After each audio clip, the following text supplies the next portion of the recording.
Gary woke up in shock. His bed was completely submerged in water. Panic surged through him as he flicked on the light. The entire bedroom was filling up fast, the water level rising dangerously by the second. In just moments, the whole room would be underwater. That's when one clever trainee shouted, "We can breathe through the toilet pipe!" Everyone rushed toward the bathroom. They pulled out alcohol tubes from the shower, pushed them deep into the toilet line, and used it as a breathing system. But Gary didn't follow them. Instead, he swam toward the door, desperate to escape.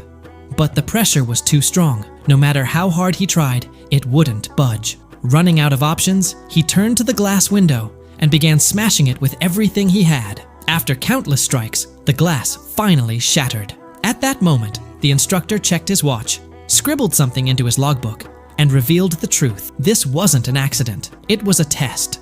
A brutal selection for special agents. The second test was parachute training from extreme altitude. At first, it looked simple. The group of 6 jumped without hesitation, but mid-air, the instructor's voice crackled in their radios. "One of these parachutes is faulty, which means one of you won't make it." Fear spread instantly.